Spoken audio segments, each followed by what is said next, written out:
Voilà, si vous avez votre Bible avec vous ce matin, merci de l'ouvrir dans le Proverbe chapitre 6. Proverbe chapitre 6. On va continuer notre série ce matin de messages en Proverbes. On avait commencé une série qui s'intitule « Le bon sens selon Dieu ». Et je pense que l'on vit à une époque et aujourd'hui dans un monde où de plus en plus le bon sens est dur à trouver, que le sens commun est moins commun qu'avant. Et on a besoin donc de comprendre ce que Dieu veut de nos vies. Il nous sauve par sa grâce. Quand on met notre foi en lui, il fait de nous une nouvelle créature dont les choses anciennes sont passées et toutes choses sont devenues nouvelles. Mais ce n'est pas l'accumulation totale de la vie chrétienne, n'est-ce pas? Dieu veut, comme on l'a chanté tout à l'heure, que l'on progresse de plus en plus en compréhension, en amour de lui et en service à sa gloire. Et donc ce matin, on va continuer avec Proverbe chapitre 6, avec un message intitulé « Une vie transformée ». Une vie transformée. On va lire le chapitre en entier. Proverbe chapitre 6, verset 1er. « Mon fils, si tu as cautionné ton prochain, si tu t'es engagé pour autrui, si tu es enlancé par les paroles de ta bouche et tu es pris par les paroles de ta bouche, fais donc ceci, mon fils. Dégage-toi, puisque tu es tombé au pouvoir de ton prochain. Va, prosterne-toi et fais des instances auprès de lui. Ne donne ni sommeil à tes yeux, ni assoupissement à tes paupières. Dégage-toi comme la gazelle de la main du chasseur, comme l'oiseau de la main de l'oiseleur. Va vers la fourmi paresseuse, considère ses voies et deviens sage. Elle n'a ni chef, ni inspecteur, ni maître. Elle prépare en été sa nourriture et amasse pendant la moisson de quoi manger. Paresseux, jusqu'à quand seras-tu couché? Quand te lèveras-tu de ton sommeil? Un peu de sommeil, un peu d'assoupissement, un peu croiser les mains pour dormir. La pauvreté te surprendra comme un rôdeur et la disette comme un homme en armes. L'homme pervers, l'homme inique marche la fausseté dans la bouche. Il cligne les yeux par du pied, fait des signes avec les doigts. La perversité est dans son cœur. Il médite le mal en tout temps. Il excite des querelles. Aussi sa ruine arrivera-t-il subitement. Il sera brisé tout d'un coup et sans remède. Il y a 6 choses que hait l'Éternel, et même 7 qu'il a en horreur. Les yeux hautains, la langue menteuse, les mains qui répandent le sang innocent, le cœur qui médite des projets iniques, les pieds qui se hâtent de courir après le mal, le faux témoin qui dit des mensonges, et celui qui excite des querelles entre frères. Mon fils, garde les préceptes de ton père et ne rejette pas l'enseignement de ta mère. Lis-les constamment sur ton cœur, attache-les à ton cou. Ils te dirigeront dans ta marche, ils te guideront sur ta couche, ils te parleront à ton réveil, car le précepte est une lampe et l'enseignement une lumière. Et les avertissements de la correction sont un chemin, le chemin de la vie. Ils te préserveront de la femme corrompue, de la langue doucereuse de l'étrangère. Ne la convoite pas dans ton cœur pour sa beauté. Ne te laisse pas séduire par ses paupières, car pour la femme prostituée, on se réduit à un morceau de pain, et la femme mariée tend un piège à la vie précieuse. Quelqu'un mettra-t-il du feu dans son sein, sans que les vêtements s'enflamment? Quelqu'un marchera-t-il sur des charbons ardents, sans que ses pieds soient brûlés? Il en est de même pour celui qui va vers la femme de son prochain. Quiconque la touche ne restera pas impuni. On ne tient pas pour l'innocent le voleur qui dérobe pour satisfaire son appétit quand il a faim. Si on le trouve, il fera une restitution au septuple. Il donnera ce qu'il a dans sa maison. Mais celui qui commet un adultère avec une femme est dépourvu de sens. Celui qui veut se perdre agit de la sorte. Il n'aura que plaie et ignominie, et son opprobre ne s'effacera point. Car la jalousie met un homme en fureur, et il est sans pitié au jour de la vengeance. Il n'a égard à aucune rançon, il est inflexible même tu multiplieras les dons. Terminant au verset 35. On continue donc sur notre chemin dans Proverbes. Jusqu'à présent, les grandes lignes que l'on a déjà développées sont que pour marcher avec le Seigneur, on commence par une réelle crainte de Dieu. Une crainte qui ne se manifeste pas par une terreur qui nous fait se cacher de lui, mais qui nous fait agenouillir devant notre roi des rois. Dans Proverbes chapitre 1, verset 7, on avait lu « La crainte de l'Éternel est le commencement de la science. Les insensés méprisent la sagesse et l'instruction. » Et donc c'est la porte d'entrée pour connaître Dieu, pour marcher avec lui, c'est de le craindre, de comprendre à quel point il est saint et que nous sommes pécheurs. Et de là, comme le Nouveau Testament l'enseigne, on s'humilie à lui en acceptant Jésus-Christ son Sauveur. Et puis pour jouir des bienfaits de Dieu, on avait vu qu'il faut lui confier notre vie entière. Dans Proverbes chapitre 3, versets 5 et 6, on avait lu « Confie-toi en l'Éternel de tout ton cœur et ne t'appuie pas sur ta sagesse. Reconnais-le dans toutes tes voies et il aplanira tes sentiers. » Si on veut avoir sa direction, si on veut jouir de toute bénédiction dans les lieux célestes en Jésus-Christ, qu'il a ouvert et rendu possible pour nous, il faut lui confier notre vie. Il faut qu'on arrive un jour dans notre vie où non seulement on a accepté Christ son Sauveur, mais qu'on lui dise « Seigneur, quoi que tu veux faire, où que tu veux m'envoyer, quoi que tu veux faire de ma vie, j'accepte que ton esprit me transforme à ton image. » Et puis on avait vu, pour continuer à grandir spirituellement, il faut faire attention à ce que l'on permet d'entrer dans notre vie. Dans Proverbe 4, verset 23, on avait lu « Garde ton cœur plus que toute autre chose, car de lui viennent les sources de la vie. » Notre cœur est tortueux, par-dessus toute chose. Qui peut le connaître? Et donc, au lieu de se confier à nos expériences, Salomon dit à son fils, « Garde ton cœur, fais attention à ce que tu permets d'entrer dans ta vie, afin de ne pas être tenté de chuter et de revenir en arrière. » La dernière fois que nous étions en Proverbe, on avait commencé à méditer comment les différents domaines de nos vies seront affectés dans la mesure que nous nous soumettons au Seigneur. À la fin de Proverbe 4, il est question donc de garder notre cœur. Et puis dans Proverbe 5, 6, 7 et 8, il va développer différents domaines de nos cœurs qui peuvent être influencés pour le bien ou pour le mal, selon comment on agit dans notre cœur. Si on garde notre cœur attaché au Seigneur et sensible à sa bonté, on évitera les différents échecs qu'il développe dans ces passages. Par contre, si on ne fait pas attention, si on se laisse tenter par le lion rugissant qui cherche à nous dévorer, là, on risque de retomber dans le monde. On ne pourra pas perdre notre salut, bien sûr, mais on vivra une vie malheureuse parce qu'on sera sous l'emprise de Satan plutôt qu'à la volonté de Dieu. Dans tout ceci, le désir de Salomon, c'est d'équiper son fils avec le discernement nécessaire pour qu'il mette en pratique les paroles de Proverbes chapitre 4, versets 26 et 27 qu'on avait lu il y a 2 messages.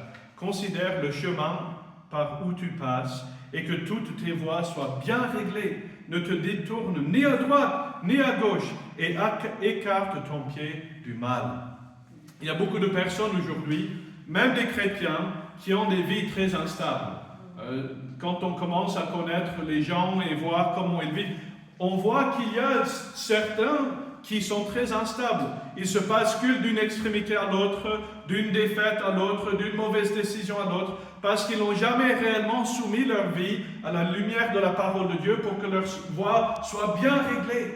Ils sont constamment attirés à droite et à gauche par les choses du monde et n'arrivent pas à rester sur ce bon chemin que le Seigneur a tracé pour eux. Mais Dieu ne veut pas que nos vies soient instables. La Bible dit que même Dieu est un Dieu d'ordre. Et il veut que nos vies soient ordonnées selon sa parole. Et donc, c'est pour cela que dans ces proverbes, dans ces chapitres que l'on est en train d'étudier, on veut être sensibilisé à ce qu'une vie bien réglée dans le Seigneur, transformée par l'Esprit, à quoi cette vie ressemble dans les différents domaines spécifiques. Et donc, dans le chapitre 6, on va remarquer 5 domaines de notre vie que Dieu veut transformer. Ce n'est pas une liste exhaustive, bien sûr, mais ce sont quand même des domaines importants où le Saint-Esprit veut avoir son dernier mot et où il souhaite qu'on soit soumis au Seigneur. On va commencer avec le cautionnement. Dans les versets 1er jusqu'au verset 5, mon fils, si tu as cautionné ton prochain, si tu t'es engagé pour autrui, si tu es enlancé par les paroles de ta bouche, si tu es pris par les paroles de ta bouche, fais donc ceci, mon fils, dégage-toi, puisque tu es tombé au pouvoir de ton prochain. Va, prosterne-toi et fais des instances auprès de lui. Ne donne ni sommeil à tes yeux, ni assoupissement à tes paupières. Dégage-toi comme la gazelle de la main du chasseur, comme l'oiseau de la main de l'oiseleur. Admettons que quand j'ai commencé à préparer ce message, je ne savais pas trop en quoi consiste le cautionnement. J'ai lu si tu as cautionné et je me suis dit, mais cautionner, c'est pas quand on reçoit une amende de contravention de vitesse. Mais j'ai découvert que ce n'est pas tout à fait ça.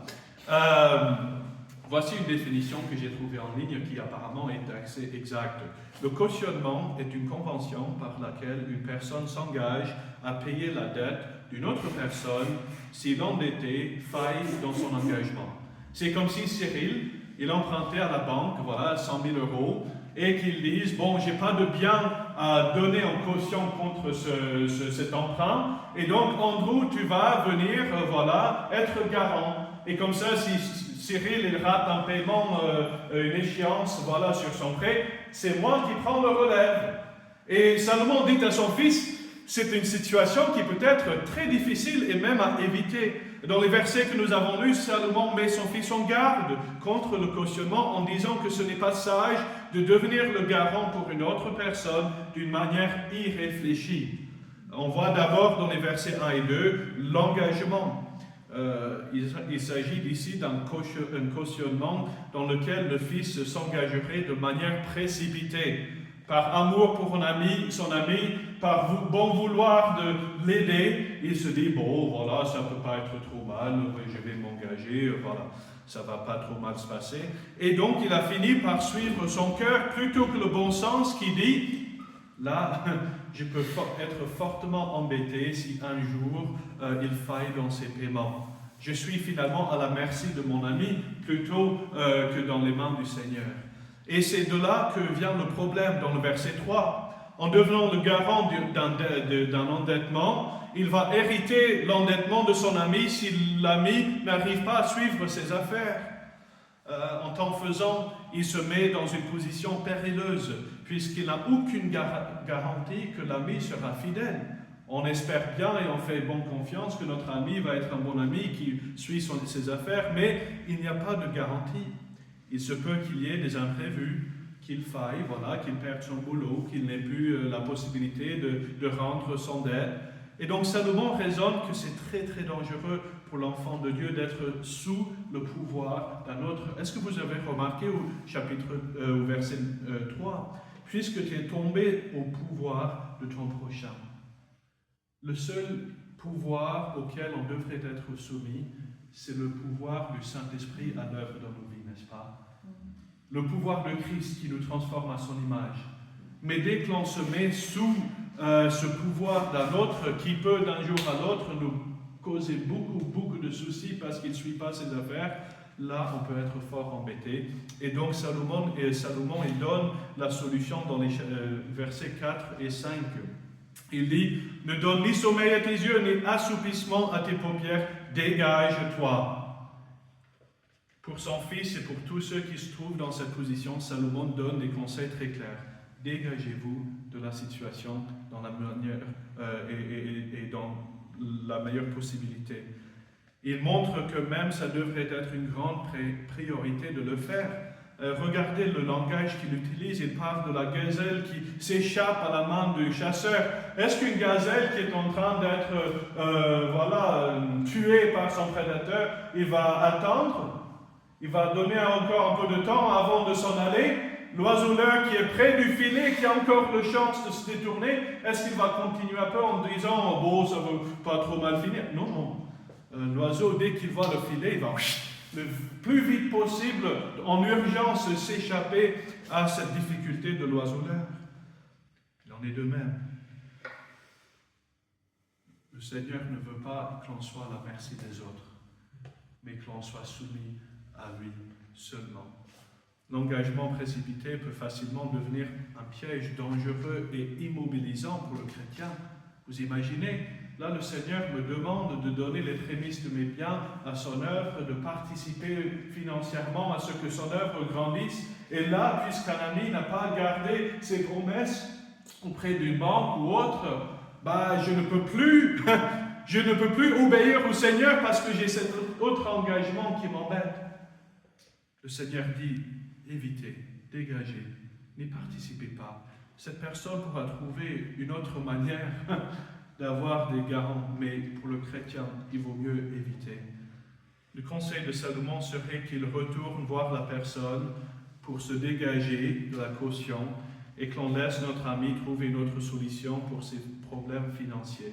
En tant que faisant, et c'est ça qui est intéressant, en tant que faisant, on préserve nos propres finances, qui restent donc à la disposition du Seigneur, et on préserve aussi notre amitié avec la personne. Un commentateur que j'ai lu a dit, mais si c'est un vrai ami, il comprendra pourquoi tu veux te dégager et pourquoi tu éviterais une telle situation. Et là, parce que n'oublions pas que quand on a des problèmes financiers entre amis ou entre familles, là, on peut vite casser la relation familiale, l'amitié, si on est le garant d'un membre de la famille ou d'un ami qui ne peut pas suivre ses affaires. Et qu'est-ce qui vaut plus? Les problèmes financiers ou la bonne relation avec un frère ou sœur dans le Seigneur? Et donc le cautionnement. Deuxièmement, il traite la question du travail dans les versets 6 à 11. Il invite son fils à observer la fourmi pour apprendre une bonne attitude vis-à-vis du travail qu'il faut adopter en tant qu'enfant de Dieu. Dès la création, dès le jardin d'Éden, on voit que Dieu nous a créés pour travailler. Notons bien dans Genèse que dès le départ, Dieu a donné à l'homme l'ordre de cultiver et de garder le jardin d'Éden. Par cet exemple, nous apprenons que de travailler pour se nourrir fait partie du plan de Dieu pour l'être humain. C'est normal, c'est ce que Dieu avait prévu dans son dessein originel au début. On comprend bien sûr les enjeux de ce qui peut empêcher quelqu'un de travailler. La mauvaise santé, dans le 1er siècle, et par exemple dans l'Église primitive, les veuves qui n'auraient pas pu trouver de travail dans la culture romaine, il y avait des provisions qui étaient prévues pour elles. Mais pour ceux qui pouvaient travailler, et pour ceux qui sont en forme pour travailler, le Seigneur dit, travaillez, parce que c'est comme ça que vous allez pouvoir vous soutenir. Donc, dans 2 Thessaloniciens 3, verset 10, il va aussi loin, et Paul va aussi loin que de dire si quelqu'un ne veut pas travailler, qu'il ne mange pas non plus. Et donc on peut noter 3 choses à ce sujet. D'abord, on voit dans le verset 6 à 8 que la nature montre que la paresse n'est pas normale, que la paresse ne fait pas partie du plan de Dieu. Va vers la fourmi paresseuse, considère ses voies et devient sage. Elle n'a ni chef, ni inspecteur, ni maître, et pourtant elle prépare en été sa nourriture, elle amasse pendant la moisson de quoi manger. Même ces tout petits insectes, petits et insignifiants qu'ils soient, savent que dans la création de Dieu, dans le plan de Dieu pour l'univers, le travail est normal.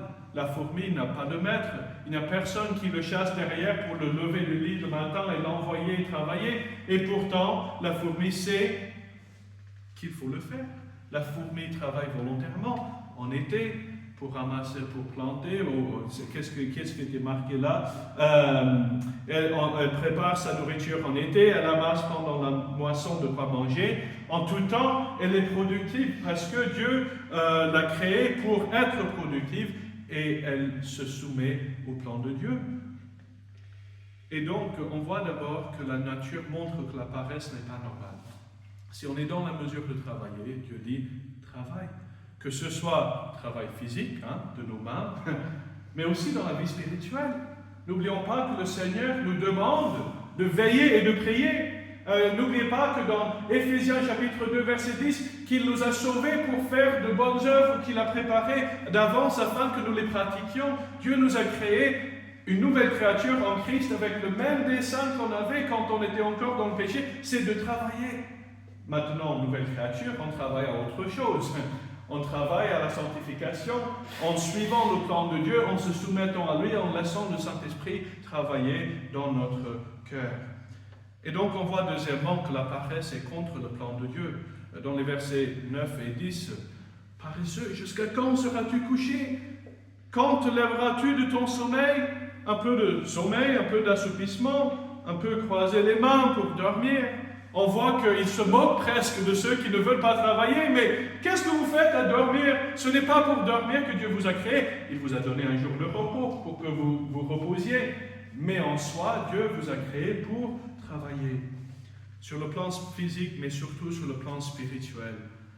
Il nous appelle à veiller et à prier en attendant son retour. Et puis dans Philippiens chapitre 2, verset 12, il dit de même, « Ainsi, mes bien-aimés, quand vous l'avez toujours obéi, travaillez à votre salut avec crainte et tremblement, non seulement comme en ma présence, mais bien plus encore maintenant que je suis absent. » Est-ce que cela veut dire que l'on peut mériter notre salut en travaillant assez?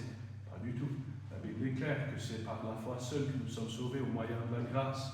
Ou que c'est par la grâce que nous sommes sauvés au moyen de la foi, pardon. Mais, une fois sauvés, Dieu a préparé des bonnes œuvres pour que nous les pratiquions, et il s'attend à ce qu'on s'engage avec lui, non pas par compulsion, mais volontairement, et en remerciant le Seigneur pour le grand salut qu'il a œuvré en nous, à le suivre et à grandir en lui, en mettant en pratique sa parole.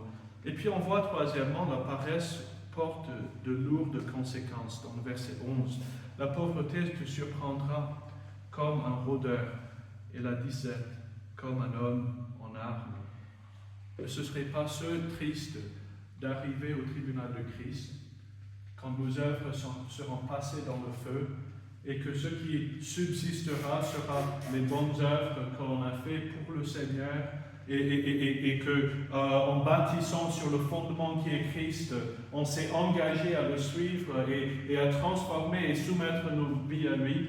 Ne serait-ce pas triste qu'on arrive ce jour-là et que tout ce qui reste, c'est du bois, de chaume, de la paille qui est brûlée et qu'il n'y ait rien qui mérite une récompense? On sera sauvé, mais comme à travers le feu. Ne serait-ce pas plus merveilleux encore de mettre en pratique la parole de Dieu, de le laisser nous sanctifier, afin que nos vies produisent de l'or, de l'émeraude, de pierres précieuses, et que le jour que l'on paraît devant le tribunal de Christ, on reçoive une récompense en plus du salut et de la vie éternelle qui est déjà merveilleux. Il faut évaluer quelle vie chrétienne est-ce que je souhaite vivre. Une vie chrétienne banale, voilà, j'ai mon billet pour aller au ciel et c'est tout, et maintenant je fais ce que je veux. Ou une vie chrétienne qui plaît à Dieu et qui le rend honneur et qui le rend heureux parce qu'on s'engage à travailler à sa gloire. La paresse ne devrait jamais figurer dans la vie d'un chrétien, ni vis-à-vis du travail physique, mais surtout pas sur le plan spirituel. Comme il est dit dans le Nouveau Testament, ne dormons donc point comme les autres, mais veillons et soyons sobres. Troisièmement, le péché. Dans les versets 12 à 19, Salomon traite aussi l'attitude de l'enfant de Dieu, de son fils, vis-à-vis du péché. Quand la crainte de Dieu et le désir d'être son disciple pénètrent nos cœurs, Dieu change aussi notre attitude vis-à-vis des choses qui ne plaisent pas à Dieu. Les choses qu'on faisait autrefois qui déplaisaient Dieu perdront leur goût. Les choses que j'aimais faire avant, mais que Dieu me montre à travers sa parole ne le plaisent pas, si je me soumets à lui, vont perdre leur goût et leur attraction, leur attirance. Les péchés qui nous dérangeaient, qui ne nous dérangeaient pas, deviendront horreur à notre conscience. Dans la mesure que nous nous soumettons au Seigneur, nos pensées changent et deviennent captives à celles de Christ. C'est ce que l'on lit dans 2 Corinthiens chapitre 10, versets 3 à 5. Si nous marchons dans la chair, et nous ne combattons pas selon la chair, car les armes avec lesquelles nous combattons ne sont pas charnelles, mais elles sont puissantes par la vertu de Dieu pour renverser des forteresses. Nous renversons les raisonnements et toute hauteur qui s'élève contre la connaissance de Dieu et nous amenons toute pensée captive à l'obéissance de Christ. Dieu veut changer notre attitude vis-à-vis du péché. Comme Dieu déteste le péché, il nous appelle à détester le péché aussi et à l'avoir en horreur dans nos vies. Si un chrétien se laisse envahir par les tentations de l'ennemi, s'il laisse le péché s'infiltrer et s'installer dans sa vie sans le confesser et s'en détourner, notons bien dans ces versets comment il peut finir par pourrir toute sa vie. Comment le péché peut pourrir la vie d'un enfant de Dieu. L'homme pervers, l'homme inique, marche dans la fausseté dans la bouche. D'abord, on voit la bouche est affectée. Et elle est infectée par le péché. Et puis dans le verset 13, le corps, il cligne des yeux, parle du pied, il fait des signes avec les doigts. Et là encore, on va plus loin, n'est-ce pas?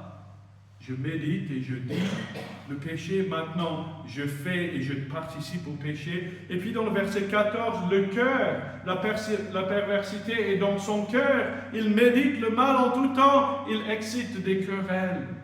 Est-ce que vous voyez comment? C'est un peu dans le psaume 1. N'oublions pas que l'homme heureux est celui qui ne marche pas, il ne s'arrête pas, il ne s'assied pas. On voit la dégradation des choses quand on laisse le péché avoir une petite place dans le cœur sans le confesser. D'abord on marche, ensuite on s'arrête, et puis avant qu'on se rende compte, on est assis avec ceux qui font le mal. Et on finit par la ruine dans le verset 15. Aussi, sa ruine arrivera-t-il subitement. Il sera brisé tout d'un coup et sans remède. N'oublions pas dans le Nouveau Testament que Paul, il avait vécu dans l'une des églises où il était, des frères qui avaient été tellement empris dans les choses du monde, ils avaient tellement abandonné le Seigneur que tout ce que Paul peut dire, c'est que je les laisse à Satan afin qu'ils soient raffinés et qu'ils apprennent par mauvaise expérience à revenir au Seigneur. Ne serait pas ce triste d'en arriver là?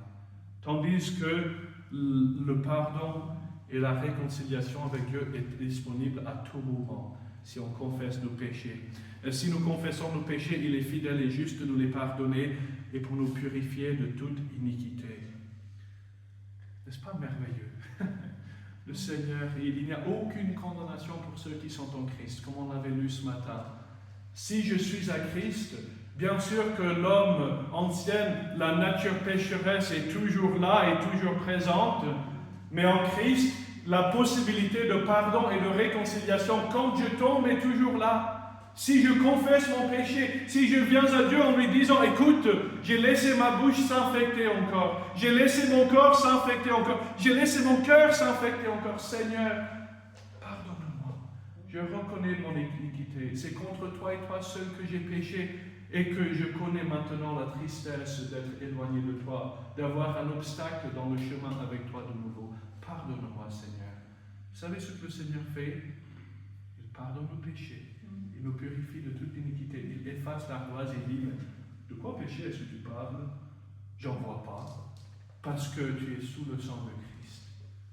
N'oublions pas que son pardon et sa réconciliation est toujours là et toujours puissante pour l'enfant de Dieu qui rechute. Ce que l'on voit dans ces versets, c'est que Dieu déteste le péché, n'est-ce pas? Notons bien les 7 péchés que Salomon énumère qui sont en horreur à l'Éternel. Il y a 6 choses que hait l'Éternel et même 7 qu'il a en horreur. Les yeux hautains, autrement traduit, l'orgueil. Je regarde aux autres par en haut parce que je suis tellement grand et merveilleux. Non, le Seigneur dit, vous êtes des pécheurs, vous êtes des créatures. C'est moi le Créateur. Agenouillez-vous à moi et vivant dans l'humilité. Parce que si vous êtes quelque chose, c'est seulement par mon œuvre dans vos vies. Et puis le mensonge dans le verset, dans la prochaine partie, la langue menteuse les mains qui répandent le sang innocent, le cœur qui médite des projets iniques, les pieds qui se hâtent de courir après le mal, le faux témoin qui dit des mensonges et celui qui excite des querelles entre les frères. On pourrait passer tout un message à développer en quoi consiste chacun de ces péchés. Mais ce que l'on voit, et ce qui est le plus important, c'est que ces choses, le Seigneur les tient en horreur. C'est vraiment ça le point d'application. On pourrait les développer, parler des nuances de chacun, mais le grand point d'application, c'est que si Dieu hait ces choses, je devrais les haïr aussi. Si Dieu déteste ces choses, moi, enfant de Dieu, qui devient conforme à l'image de Christ, devrais les haïr aussi. Si on veut vivre en victoire dans la vie chrétienne, il faut que l'on aime les choses que Dieu aime et que l'on déteste les choses que Dieu déteste. Ou comme il est dit dans Colossiens chapitre 3, verset 1, « Si donc vous êtes ressuscités avec Christ, cherchez les choses d'en haut, où Christ est assis à la droite de Dieu. Affectionnez-vous aux choses d'en haut et non à celles qui sont sur la terre. » On voit quatrièmement l'instruction. Quelle est l'attitude de l'enfant de Dieu vis-à-vis de l'instruction? Dans les versets 20 à 23, Salomon dit « Mon fils, garde mes préceptes, garde les préceptes de ton cœur et ne rejette pas l'enseignement de ta mère. Lis-les constamment à ton cœur, attache-les à ton cou. Ils te dirigeront dans ta marche, ils te garderont sur ta couche, ils te parleront à ton réveil, car le précepte est une lampe et l'enseignement est une lumière. Et les avertissements de la correction sont le chemin de la vie. Quand on marche avec le Seigneur, on devient sensible au fait que l'on ne sait pas tout. C'est ce que l'on avait développé en regardant Simon-Pierre l'autre semaine, quand il a fallu que Christ le restaure après son triple reniement. Il n'était pas encore ce que Christ voulait qu'il soit. Et quand on regarde la fin de son ministère dans ses épîtres, on voit qu'il a fait des progrès. Il pouvait écrire par expérience de belles choses au sujet de comment Dieu avait œuvré dans sa vie. Et donc, l'attitude du chrétien vis-à-vis de l'instruction est ainsi. Seigneur, je ne sais pas tout encore, je ne suis pas un expert puisque je ne suis qu'une créature, alors enseigne-moi Seigneur, enseigne-moi, garde mon faible cœur, enseigne-moi. La Bible a été donnée par inspiration, n'est-ce pas, dans 2 Timothée, chapitre 3, verset 16, nous lisons ces magnifiques paroles qui disent « Toute écriture est inspirée de Dieu et utile pour enseigner, pour convaincre, pour corriger, pour instruire dans la justice. » Est-ce que vous serez d'accord avec moi que si la parole de Dieu sert à ces fins-là, c'est parce que nous ne sommes pas encore totalement enseignés, nous ne sommes pas totalement convaincus, nous ne sommes pas totalement corrigés. Il y a encore des progrès à faire dans la vie chrétienne et pour lesquels on a besoin de la parole de Dieu pour nous éclairer. Et donc on voit 3 choses par rapport à cela dans Proverbe 6. D'abord, honore ceux qui t'enseignent. Dans le verset 20, « Mon fils, garde les préceptes de ton père, ne rejette pas l'enseignement de ta mère. » Le fils de Salomon avait un papa et une maman qui l'aimaient et qui l'enseignaient et qui dédiaient de leur temps à aider leur fils à grandir. Et je ne dis pas cela pour m'élever pasteur, parce que je dépends aussi de l'enseignement que je reçois de ceux qui peuvent m'enseigner. Je pense à mon beau-père, à d'autres qui ont beaucoup plus d'expérience que moi. Et donc, je m'implique dans cette application. Honorons ceux qui nous enseignent. Garde leurs préceptes. Ne rejette pas l'enseignement de ta mère. Nos parents, spirituels comme physiques pour certains, mais spirituels surtout, ceux qui nous enseignent la parole de Dieu sont dignes d'honneur et d'être respectés. J'ai un monsieur dans ma vie, il a beaucoup participé à mon croissement spirituel. C'était un mentor spirituel pour moi pendant beaucoup d'années. Et au fur et à mesure que je grandissais dans ma compréhension de la parole de Dieu, on s'est rendu compte qu'on n'était pas tout à fait sur la même page. Sur certains points de doctrine, on n'était pas tout à fait sur la même page. Et pourtant, je respecte et j'aime ce frère plus que beaucoup d'autres frères que je connais, parce qu'il a passé du temps à m'enseigner la vérité de Dieu. Ah oui, on n'a peut-être pas les mêmes convictions maintenant, mais il est toujours digne d'honneur parce qu'il a passé tout ce temps à investir en moi. Et donc réfléchissez, qui est-ce qui a investi dans ma vie spirituelle pour que je sois le chrétien que je suis aujourd'hui? Qui a pris du temps pour m'annoncer l'évangile et à m'enseigner, répondre aux questions que j'avais? Est-ce que j'ai remercié cette personne récemment? Est-ce que j'ai passé du temps avec eux pour leur montrer à quel point je suis reconnaissant pour eux? Peut-être que cette semaine, l'application serait juste de leur envoyer un petit mot. Voilà, merci pour ce que tu apportes et qui est tellement précieux dans ma vie. Et puis, permettons la parole de Dieu de s'installer dans notre cœur et d'influencer notre manière de vivre. Dans le verset 21, il a reçu cet enseignement de ses parents et maintenant, Salomon le recommande de les lier constamment sur son cœur, de les attacher à son cou. Le cœur traite d'abord ce qui est à l'intérieur, n'est-ce pas? Il dit, Salomon, la parole, mon fils, c'était certainement Roboam, laisse la parole de Dieu passer de là à là. Lis-le à ton cœur, parce que c'est de lui que viennent les sources de la vie. Et si tu veux avoir une belle vie heureuse, qui connaît la bénédiction et la direction du Seigneur, alors ton cœur a besoin d'être changé par la parole de Dieu. C'est pour cela qu'on apprend des versets comme dans le psaume 119, « Je serre ta parole dans mon cœur afin de ne pas pécher contre toi. » Mais ce parole liée dans nos cœurs produit aussi et influence notre vie extérieure. C'est pour cela qu'il lui dit non seulement dans le cœur, mais aussi autour du cou. C'est comme si on rend visible la transformation du Seigneur qui a eu lieu dans notre cœur alors qu'on a écouté la parole de Dieu. Maintenant, ça change notre manière extérieure de vivre.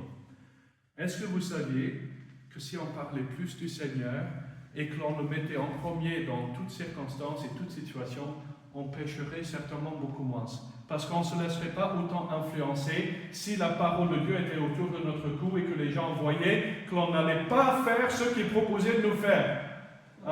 C'est comme sur les sites de construction. Quand j'ai travaillé sur les sites de construction, je me retrouvais souvent dans la petite cabane de déjeuner à lire ma Bible parce que je ne voulais pas participer aux conversations qui tournaient autour de la sexualité, autour de la drogue, autour de l'alcool. Et donc, je me cachais un peu dans le coin et je lisais la Bible. Et si on me demandait ce que je lisais, je n'hésitais pas de leur dire, je lis la parole de Dieu.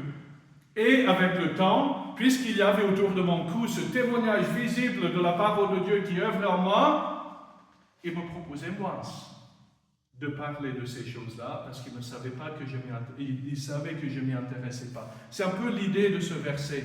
C'est que autour de mon cou, la parole de Dieu est visible aux autres et cela influence ma manière de vivre et ça aussi est un témoignage pour ceux qui ne connaissent pas encore le Seigneur.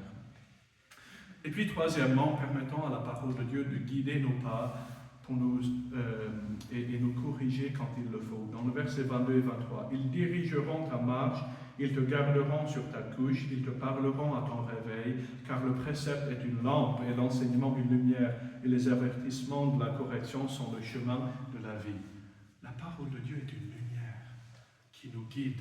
Dieu nous parle à travers Dieu, on parle à Dieu dans la prière et par sa parole, Dieu nous parle, il nous montre quel chemin prendre. Et donc, si vous voulez avoir un projet et une direction claire pour la vie, trouvons-la dans la parole de Dieu. En écoutant le conseil et l'enseignement du Seigneur, il nous convaincra de quoi faire à chaque tournant et on ne ratera pas parce que notre vie sera dirigée par lui plutôt que de nous-mêmes. Cinquième et dernière chose, et on va aller rapidement. On parle de l'adultère. L'adultère, c'est la troisième fois que Salomon évoque le sujet de l'adultère depuis le début du livre. C'était un sujet qui était proche de son cœur parce que, malheureusement, il connaissait bien les enjeux, n'est-ce pas? Le danger, les conséquences de l'adultère. Et il souhaitait à tout prix que son fils soit gardé et protégé des mêmes erreurs. Parce que Salomon, il avait fait de grandes bêtises à ce sujet, n'est-ce pas? 900 femmes plus tard, il pouvait dire « chasser après la femme étrangère, aller après l'adultère, cela ne le vaut pas. » On voit d'abord la séduction dans les versets 24 et 25. un discours charmant, un corps désirable, des paupières irrésistibles. Mais derrière cette belle façade, Salomon dit que la femme étrangère est corrompue. D'aller chercher la femme d'un autre, c'est corrompu. Il ne faut pas, Dieu l'interdit. Voilà, tout simplement. Et puis, pour aller un peu plus loin, dans les versets 26 à 29, il montre les conséquences. Parce que c'est facile de dire à quelqu'un, ne fais pas ceci et cela, mais bon, si on ne connaît pas trop les conséquences, il se peut qu'on décide de le faire quand même, voilà, par expérience ou ce que vous voulez. Mais là, il montre très clairement les conséquences. On réduit notre valeur aux yeux de Dieu quand on chasse après l'adultère. Hein? Dieu dit que l'on vaut plus que les oiseaux du ciel. Dieu dit que l'on vaut plus que les créatures ici-bas. Et pourtant, quand on chasse après une relation qui n'est pas du Seigneur, on se réduit. Il dit, on se réduit à un bout de pain qui ne vaut plus rien, qui est utile pour rien. Il dit, ça ne le vaut pas. On gaspille la vie précieuse que Dieu nous a donnée. Il dit cela dans le verset 26, la femme mariée tend un piège à la vie précieuse. Dieu nous a donné une vie précieuse qu'il souhaite que l'on utilise et que l'on emploie à sa gloire et pour avancer son royaume. Mais quand on chasse après l'adultère, là, on gaspille la vie précieuse que Dieu nous a donnée. Et puis on se brûle en se mettant sous le jugement de Dieu. Quelqu'un mettra-t-il du feu dans son sein sans que ses vêtements s'enflamment? Je peux vous dire par expérience de mettre ses vêtements en flammes que non, on finit par se brûler. La semaine dernière, j'étais chez le ferrailleur, j'ai nettoyé une pièce qui était encore chaude avec du dégraissant en portant des gants. Et là, ma main a pris feu. Et j'ai enlevé le gant aussi vite que je pouvais et je me suis dit, je n'ai pas été brûlé. Voilà, j'ai été épargné. Jusqu'au moment que je rentre et que ma femme me dise, mais Andrew, qu'est-ce qui est arrivé à ta barbe? J'ai dit, mais qu'est-ce que je veux dire, qu'est-ce qui est arrivé à ma barbe? Mais figurez-vous qu'en enlevant le gant, en pensant m'avoir pas fait de mal, les flammes avaient touché ma barbe et tout était brûlé. Ok? Bon, c'est une illustration pour vous dire que le péché porte toujours de conséquences et même quand on pense qu'on s'y est échappé, il y a des conséquences qui restent. Pour nous, pour la personne avec qui on a fait le péché, Dieu dit, il faut mieux éviter. Et puis il montre la réalité des choses dans les versets 30 jusqu'au verset 35. Il dit, c'est dépourvu de sens. C'est dépourvu de sens de chasser après quelqu'un que le Seigneur n'a pas pour toi, surtout si elle ne connaît pas le Seigneur, surtout si elle est mariée, c'est de l'adultère. Voilà, on en finit là. Parce que sinon, on souffrira beaucoup de conséquences si on s'y laisse prendre. On vivra des conséquences dures et tristes et on pourrait passer du temps à développer cette question de la jalousie de l'homme qui est en fureur, sans pitié, du jour de la vengeance. Vous voyez les idées, il y a toujours de conséquences quand on chasse après l'adultère. Et donc pour ceux, mariés comme célibataires, pour ceux qui sont tentés de poursuivre une relation adultère interdite par le Seigneur, Salomon répond en exhortant, comme on avait lu dans Proverbe 5, verset 15, « Bois les eaux de ta citerne ». Autrement dit, si tu es marié, reste avec la femme avec laquelle tu es marié. Si tu es célibataire, ne cherche pas une femme autre part que dans la famille de Dieu, de ceux qui connaissent le Seigneur. Et là, si on applique ces deux règles à la sexualité, on évitera beaucoup de problèmes. Autrement dit, Salomon voulait que son fils soit content de trouver une femme de dedans la famille de Dieu et qu'une fois marié, il soit satisfait de la femme que Dieu lui a donnée dans le mariage et aucune autre. Et n'oublions pas comment les relations adultères ont détruit la vie de l'auteur de ce livre. Salomon, il est écrit au sujet de Salomon dans 1 Roi chapitre 11, à l'époque de la vieillesse de Salomon, ces femmes inclinèrent son cœur vers d'autres dieux, et son cœur ne fut point tout entier à l'Éternel, son Dieu, comme l'avait été le cœur de David, son père. Est-ce que l'on désire que notre cœur soit tout entier au Seigneur? Moi, oui. Et pour vous, j'espère oui aussi. Alors, évitons de se laisser prendre par cette question d'adultère. Conclusion. Pour conclure, lisons ensemble Matthieu 7, verset 16 à 20. Bon, je vais juste lire le verset 20 pour faire un peu plus vite. C'est donc à leurs fruits que vous les reconnaîtrez. C'est tous les enjeux de ces chapitres, c'est tout l'enjeu de ces chapitres dans Proverbes en ce moment. c'est que quand on marche avec le Seigneur, notre vie va produire des fruits qui sera visible aux autres. Dans les domaines de l'adultère, dans le de la sexualité, dans le domaine du péché, dans le domaine de l'instruction, dans le domaine du travail, dans le domaine du cautionnement, et dans tous les autres domaines que Salomon va traiter dans Proverbes, il y a du fruit qui se manifestera dans la vie de celui qui est soumis au Seigneur. Et donc on peut se poser 3 questions en terminant ce matin. D'abord, est-ce que ma vie porte du fruit dans les domaines que nous avons étudiés ce matin? Ou est-ce que je découvre des choses, des domaines où il y a encore des victoires à saisir pour que ma vie soit de plus en plus conforme au Seigneur? Et puis, troisièmement, est-ce que ce matin, vous connaissez Christ comme sauveur personnel? Parce que ça, c'est le point de départ, la crainte de l'Éternel qui se manifeste en ce qu'on accepte Christ son sauveur. Je connais le témoignage de beaucoup qui sont ici présents, mais peut-être que vous regardez en ligne et vous direz, non, en fait, ce matin, je me rends compte que je ne suis pas au Seigneur. Je n'ai pas encore eu le pardon du péché et l'assurance de vie éternelle. Venez à Christ ce matin. Acceptez-le en sauveur, confessez vos péchés, croyez en lui et il vous sauvera. Il fera de vous une nouvelle créature et ainsi vous pourrez marcher avec lui tous les jours de votre vie. Que le Seigneur nous aide à marcher fidèlement avec lui, avec une vie transformée, soumise à son plan, en sachant que son plan et sa volonté pour notre vie est parfaite. Toute chose concourt au bien de ceux qui aiment Dieu. Quand on se soumet à ce qu'il nous enseigne dans sa parole, on ne sera jamais triste du résultat, parce que la volonté de Dieu est le meilleur plan pour la vie du croyant. Prions ensemble. Seigneur, nous voulons te remercier pour ce temps. Merci pour ta parole qui nous instruit, qui nous convainc, qui nous corrige. Et Seigneur, on peut avouer très facilement que l'on a souvent besoin de correction. Mais merci parce que, comme on l'a lu dans 1 Jean chapitre 1 verset 9, si on confesse nos péchés, tu es fidèle et juste de nous les pardonner et de nous purifier de toute iniquité. Et ainsi, Seigneur, c'est une grande joie de marcher dans tes voies, d'être soumis à ta volonté, en sachant que tu nous diriges toujours par le vert pâturage. Même dans la vallée de l'ombre de la mort, tu nous gardes, tu nous consoles, tu nous épanouis, Seigneur. Alors nous t'aimons et nous voulons être à ton écoute ce matin, même à la suite de ce message, au nom de Jésus.